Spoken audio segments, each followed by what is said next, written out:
រៀបសួរបางคนអរគ្នានេះខ្ញុំឈ្មោះសុនសុភាជាជំនឿដើមវិទ្យាគួយហើយចំណាប់អារម្មណ៍របស់ខ្ញុំពេលដែលបាន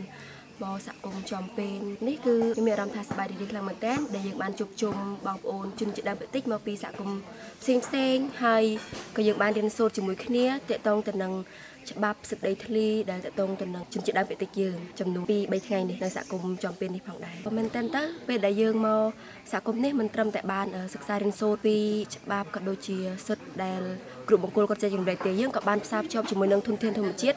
ដែលពួកគាត់ចែករំលែកហើយជាក់ស្ដែងនៅតំបន់នេះយើងក៏បានស្ដាប់ការចែករំលែកពីចាស់ទុំដែលជាតំណាងសហគមន៍នៅទីនេះគាត់ចែករំលែកពីការថែរក្សាធនធានធម្មជាតិព្រៃឈើក៏ដូចជាសហគមន៍ទីនេះផ្ទាល់ដែលពួកគាត់អាចថែរក្សាបានយ៉ាងល្អហើយទាំងនេះក៏សុទ្ធតែជាអ្វីដែលជំនឿដើមភាគតិចយើងផ្សារភ្ជាប់ដូចពីចាស់ទុំទៅយុវជនផ្សេងៗជាពិសេសគឺយុវជនជនជាតិដើមចំនួនក្រោយហើយយើងអាចចែករំលែកទៅដល់អ្នកដទៃទៀតនៅក្នុងសហគមន៍របស់យើងផ្ទាល់ផងដែរថាជាជនជាតិដើមភាគតិចពណ៌មកពីខាងខេត្តពោធិ៍សាត់ហើយប៉ុន្មានថ្ងៃនេះនាងខ្ញុំបានមកចូលរួមជាមួយនឹងជនជាតិដើមភាគតិចគួយនៅខេត្តព្រះវិហារហើយរៀនអំពីច្បាប់ពាក់ព័ន្ធនិងសិទ្ធិរបស់ជនជាតិដើមភាគតិចខ្ញុំឈ្មោះនូបតិមាផនមកពីខេត្តបាត់ដំបងជាជនជាតិដើមភាគតិចពណ៌នាងខ្ញុំមកទីនេះរៀនទាក់ទងនឹងច្បាប់ហើយនិងសិទ្ធិជនជាតិដើមភាគតិចសប្បាយចិត្តខ្លាំងមែនទែនដោយសារសហគមន៍នៅទីនេះគាត់មានភាពសាមគ្គីគ្នាខ្លាំងមែនទែនហ្មងហើយមួយទៀតទីនេះក៏ជាសហគមន៍មួយដែលមានភាពប្រតិគ្នាសាមគ្គីគ្នាចេះស្រឡាញ់គ្នាយកចិត្តទុកដាក់ចុងក្រោយខ្ញុំសូមអរគុណដល់អ៊ំដែលគាត់នៅទីនេះខ្ញុំពិតជាមានភាពសប្បាយរីករាយខ្លាំងមែនទែនដែលមកនៅទីនេះហើយមួយទៀតខ្ញុំបានមានចំណេះដឹង